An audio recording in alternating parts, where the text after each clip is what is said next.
Bonjour, bonjour. Alors aujourd'hui, on va faire notre suite sur notre rétrospective Bitcoin vs Zine. C'est peut-être l'avant-dernier épisode ou l'avant-avant-dernier parce que faudrait qu'il y ait un indicateur que je devrais mettre. C'est l'Ishimoku, je pense que ça va être prévu la semaine prochaine. Et la semaine d'après, ça va être la conclusion. Enfin, j'espère que ça va se passer comme ça. Il y a toujours des petits imprévus. Là, j'ai voulu me connecter sur Bbox, ça bug, je sais pas ce qui se passe. La plateforme est down, j'ai un peu regardé à droite à gauche s'il y avait des news pour aujourd'hui, si il y avait un hacking ou le gars est parti avec la caisse là, comme on en connaît. C'est quand même très inquiétant. Ah, je sais pas, faudrait que j'aille voir. Attendez, je vais regarder vite fait sur la putosphère. Ah, mais j'ai plus Telegram. J'ai plus Telegram, bah tant pis. Enfin, je laisse sur l'émulateur. Je vais regarder. C'est pour ça que je me sentais très désinformé parce que plus de nouvelles ni rien.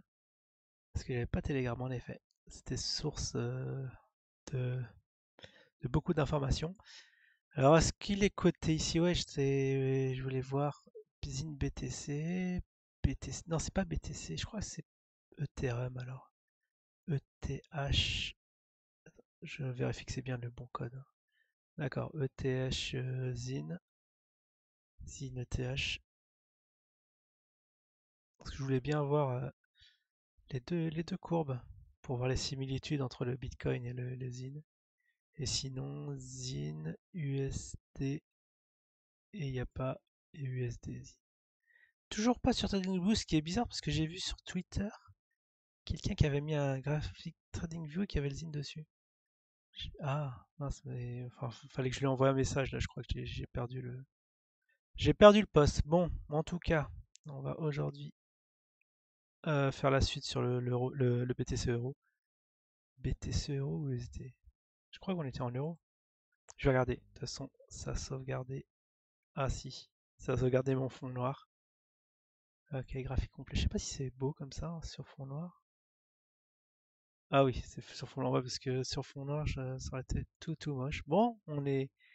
Alors on était où? Waouh, c'est en quoi? C'est en daily? C'est en daily. Alors mon pronostic ne s'est pas fait. Ça ne s'est pas fait. Là, je vois que ça aurait dû s'appuyer sur une moyenne. Vous voyez là la ligne de tendance. Ça part bon. Alors je sais pas sur quel niveau ça rebondit. Apparemment sur la verte. Alors la verte c'était quoi? C'était quoi? C'est une verte. Ah, c'était les 50% de Fibo. Ah oui, il a rebondi sur les 50% apparemment pour aller au plus haut.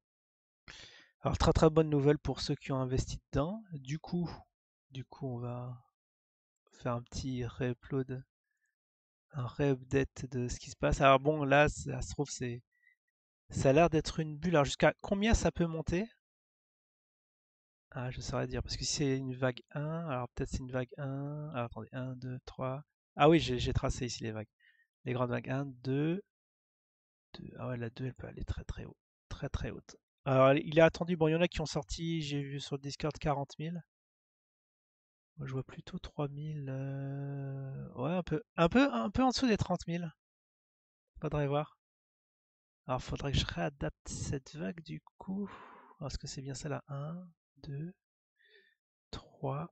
Alors la 3, bah du coup on va se décaler dans le temps. Mince, j'étais en train de faire une flèche.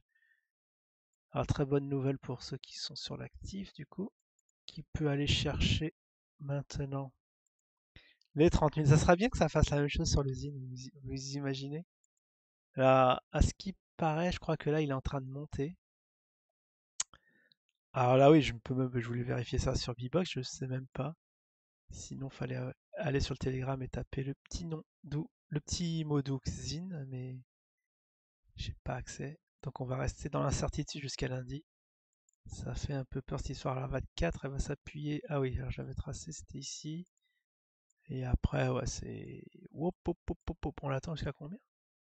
La vague 5. Un peu en dessous des 100 000. Ah, les 100 000, vous êtes refaits, hein, ceux qui ont acheté du Bitcoin complet. Très très bonne nouvelle pour vous. En tout cas, voilà. Bon, c'est très impressionnant en court terme, mais si on se place on va se placer en weekly. En weekly, vraiment, on a peu de données cependant, mais la tête de la courbe, on aura eu tac. Ça vraiment, là, vous voyez la vague 1 qui est quand même très petite maintenant. Si vraiment on était amené à aller jusqu'au 30 000, ouais, jusqu'aux 30 000.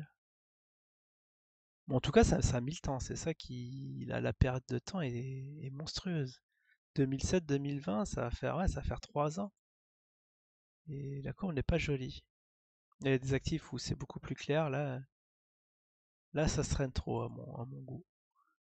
On verra si vraiment ça rebondit comme tout le monde enfin la plupart des gens l'attendent, hein. Les euphoriques, comment on appelle ceux qui poussent le Bitcoin? Les euphoriques du Bitcoin? Comment on peut les appeler? Bon, en tout cas ici, pour avoir vraiment une vue globale.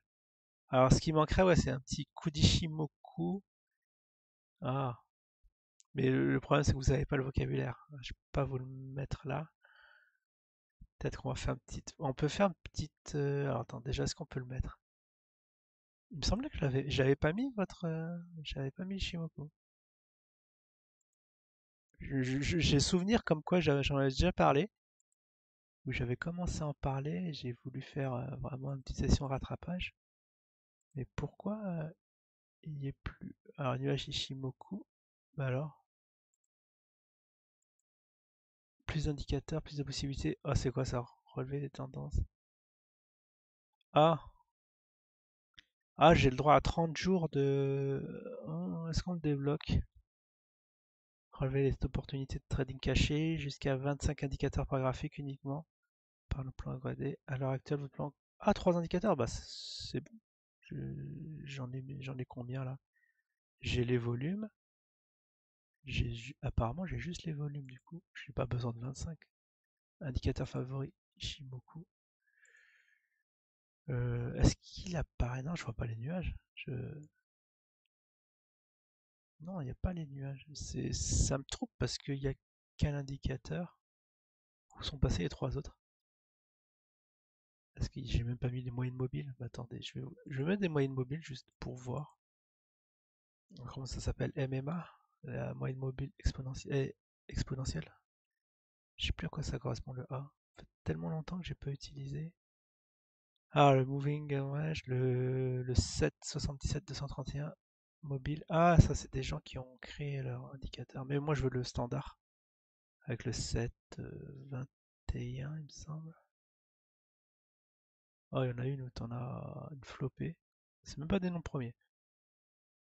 Qui. Oh, bizarre. Non, mais moi je veux les intégrer.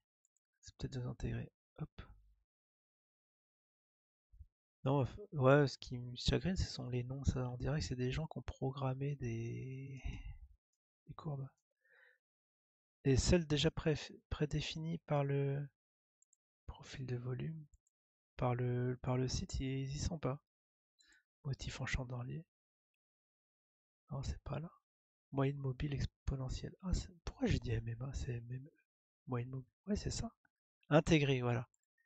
Euh, je confonds avec une autre. MMA. Putain, je confonds avec peut-être le MACD. Ah non, c'est bien ça, c'est MME.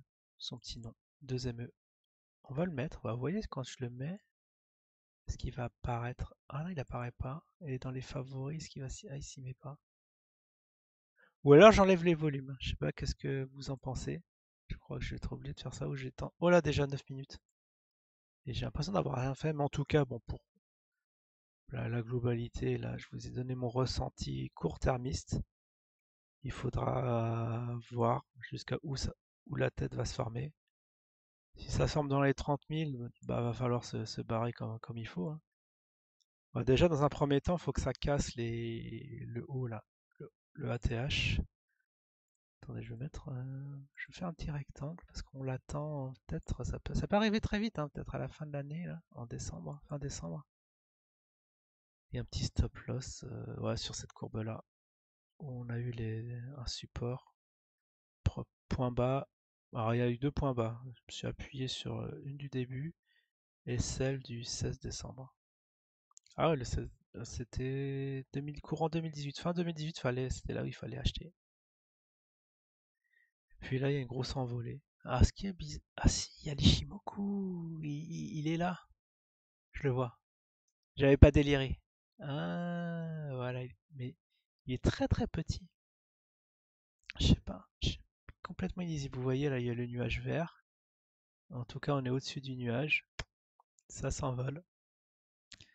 Très bonne nouvelle pour les amis du BTC, mais pour le Zine, là, je pourrais pas dire. J'espère que ça va revenir lundi.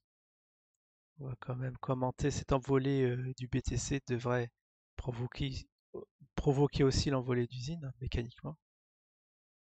On va voir. Bon, en tout cas, bon, j'ai retrouvé mon Ishimoku. On va parler de ça la semaine prochaine, normalement. Puis après, conclusion. Mais en tout cas, ce qui est bien, c'est je suis bien dans le bon tempo lorsque je suis bien pile poil au moment où la flambée se fait. Ouais, très très intéressant là ce qui se passe.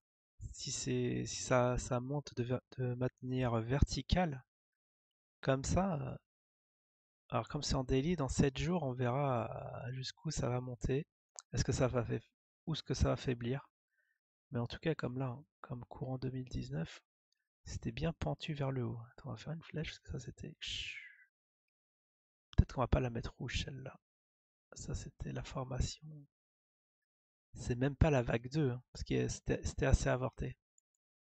C'était très avorté. Ça aurait dû décoller ici, c'est passé un contretemps, mais peut-être qu'on le fait là. C'est ce qu'on va voir. Bon, très bien. J'espère que vous êtes heureux, hein, ceux qui ont acheté du BTC. Et pour les inners, bah, on fera le point lundi. Je vous souhaite un excellent week-end. Ciao tout le monde.